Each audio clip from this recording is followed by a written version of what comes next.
नमस्कार दोस्तों वैसे तो पाकिस्तान भारत के ऊपर बहुत बड़ी बड़ी बढ़ के मारता कि हम भारत का ये कर देंगे वो कर देंगे, पर सच तो यह है कि भारत की दवाइयों के बिना उसका एक दिन भी निकालना मुश्किल है।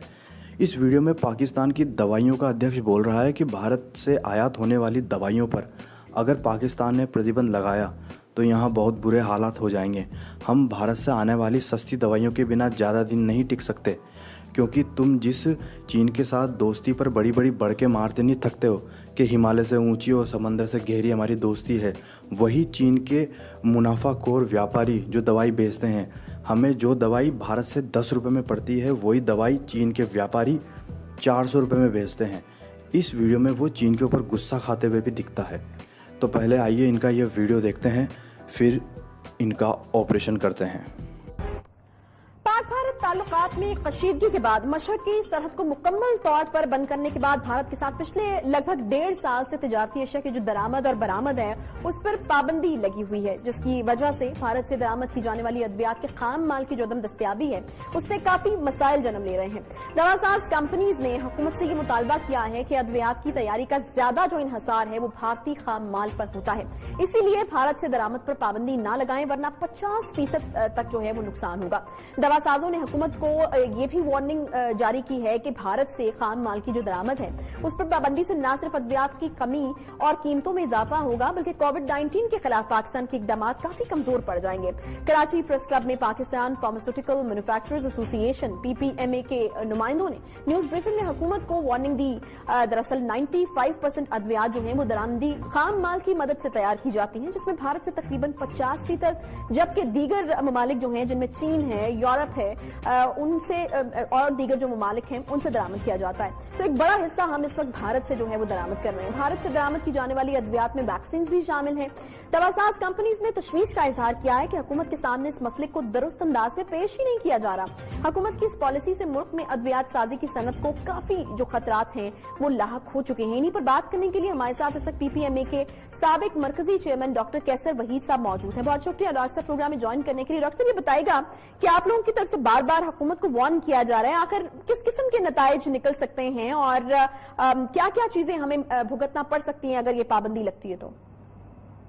देखिए, जब भी पेंडेमिक आती है ना एक ही मुल्क में, खुदा न खासा किसी किस्म की वबा या किसी किस्म की भी कोई, क्योंकि पाकिस्तान में कई वबाएं आई हैं और पाकिस्तान में पोलियो की वबा चल ही रही है ना, खत्म तो नहीं हो गई। ट्यूबरकुलोसिस के मसाइल हैं, फ्लू आ जाता है, एलर्जी की मैनिफेस्टेशन आ जाती है, वायरल इन्फ्लुएंजा आ जाता है, तो इस तरह की चीजें चलती रहती है। और दिस वन जो कोविड-19 है या कोरोना है, ये भी एक सीरियस वबा है, उन तमाम वबाओं से बहुत ज्यादा सीरियस।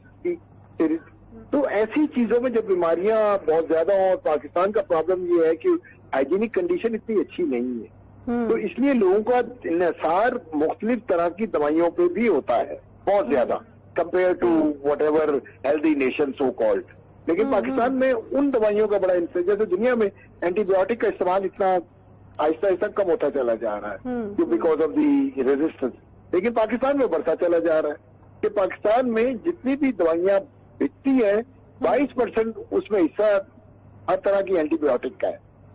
तो अगर तो खुदा, और ये तमाम रॉ मटेरियल जितने मैंने बातें बताई हैं, ये सब रॉ मटेरियल जो होते हैं जिनको हम अपनी जबान में एक्टिव फार्मास्यूटिकल इंग्रेडिएंट कहते हैं, यानी दवा का जूस, ये सब 99% इम्पोर्ट होते हैं। 1 या 2% जो पाकिस्तान की जरूरियात है दवा बनाने की वो पाकिस्तान में बनती है, बाकी सब इम्पोर्ट होता है। पहले 60% इम्पोर्ट इंडिया से होता था, 40% बाकी मुल्कों से होता था, चाइना है, यूरोप है, व्हाटएवर। अब जब लास्ट ईयर पुलवामा का वाकया हुआ तो पाकिस्तान में दवाओं इंडिया पे इन्हिसार कम करने की कोशिश की गई और सोर्सिंग की गई चाइना से। अच्छा। बदकिस्मती से चाइना में कोरोना आ गया, चाइना की फैक्ट्रियां बंद हो गई, तो पाकिस्तानी मैन्युफैक्चरर को दोबारा इंडिया से रुजू करना पड़ा। अच्छा, जब ये इंडिया से दवाइयां आना बंद हुई थी 1 महीने के लिए, तो चाइना, आपको पता है उनके प्रॉफिट ओरिएंटेड लोग हैं, उनको इससे कोई दिलचस्पी नहीं, पहाड़ से ऊंची दोस्ती और समंदर से गहरी दोस्ती, ये सब आम मैन्युफैक्चरर के लिए नहीं। तो उन्होंने अद्वियात की कीमतें इतनी बढ़ा दी, यानी कि विटामिन सी जो $10 kg का था वो $400 kg। तो देखा दोस्तों आपने, भारत की दवाइयों के बगैर पाकिस्तान का गुजारा मुमकिन नहीं है। इस वीडियो में इस पैनलिस्ट ने बोला कि जो दवाई हमें भारत से 10 रुपये में पड़ती है वही दवाई चाइना से हमें 400 रुपये में पड़ती है। दोस्तों ऐसा इसलिए होता है कि जो मेनलैंड चाइना है, जहाँ पे सारे उद्योग धंधे हैं, मेनलैंड चाइना वो पाकिस्तान से बहुत दूर है। अगर आपने नक्शा देखा होगा तो वो पाकिस्तान से बहुत दूर है और वहाँ से जब कोई माल पाकिस्तान पहुँचता है तो उसकी लागत बहुत ज़्यादा बढ़ जाती है। तो भारत की और चाइना की दवाई में इस वजह से अंतर आता है क्योंकि भारत की सीमा लगी हुई है, तो फट देने से जो कुछ भी दवाइयाँ हैं वो फटाफट से सरहद से उधर बहुत सस्ते कीमत में चली जाती है। जबकि चाइना से वो अगर वो ट्रक के सहारा आएगी तो पूरे प्रांत पार करते हुए तिब्बत को पार करते हुए शिनजियांग को पार करते हुए फिर वो पाकिस्तान आएगा। और अगर वो समुद्री रास्ते से भी आएगा तो उसको 10,000 किलोमीटर का सफ़र तय करना पड़ेगा, तो वो दवाई की लागत बहुत ज़्यादा हो जाएगी। और ये नामुमकिन है कि भारत की जिस रेट में दवाइयाँ मिलती है उसी रेट में चीन के व्यापारी पाकिस्तान को दवाइयाँ बेच दें।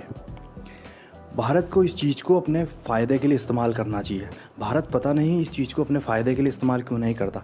जब पाकिस्तान इस्लाम को आधार बनाकर भारत के जम्मू कश्मीर स्टेट में आतंकवाद को प्रायोजित करता है, आतंकवाद को, कट्टरधारा विचारधारा को बढ़ावा देता, तो भारत को भी इस चीज़ को अपने फ़ायदे के लिए इस्तेमाल करना चाहिए। भारत को सख्त अल्फाज में बोल देना चाहिए कि अगर तुमने भारत के ख़िलाफ़, इमरान खान ने अब की बार कोई भारत के ख़िलाफ़ ट्वीट किया या फिर कोई भी एक्टिविटी हो तो हम ये दवाइयों का निर्यात पाकिस्तान को रोक देंगे। अगर ऐसा होता है तो चूंकि पाकिस्तान के पास अभी कोई ऑप्शन नहीं है, क्योंकि दुनिया में भारत ही एकमात्र ऐसा मुल्क है जो दुनिया में सबसे सस्ती जीवन रक्षक दवाइयाँ बनाता है और हमारी दवाइयों की गुणवत्ता भी बहुत अच्छी होती है। अगर पाकिस्तान दवाइयों के मामले में आत्मनिर्भर होना चाहता है तो दोस्तों उसे कम से कम 6 से 7 साल लगेंगे इस पूरी इंडस्ट्री को डेवलप करने में और उतना प्रोडक्शन करने में जितना वो पूरे पाकिस्तान में दवाइयों की सप्लाई कर सके, और ऐसा होना अभी फ़िलहाल तो नामुमकिन है। तो भारत को इस चीज़ को भारत के ख़िलाफ़ होने वाले वॉर में इस्तेमाल करना चाहिए और भारत को इस चीज़ को लेकर पाकिस्तान को एक ब्लैकमेल करना चाहिए या फिर उसको एक डर दिखाना चाहिए कि अगर तुमने हमारे ख़िलाफ़ कश्मीर में ये किया वो किया, या फिर साफ बोलना चाहिए कि अब कश्मीर में कुछ भी हमला होता है तो हम पाकिस्तान को दी जाने वाली दवाइयाँ 2 महीने के लिए रोक देंगे। दोस्तों 2 महीने का टाइम भी बहुत होता है अफरा तफरी मचाने के लिए। तो दोस्तों ये वीडियो आपको कैसा लगा कमेंट बॉक्स में ज़रूर बताना और इस वीडियो को लाइक ज़रूर कर देना। धन्यवाद।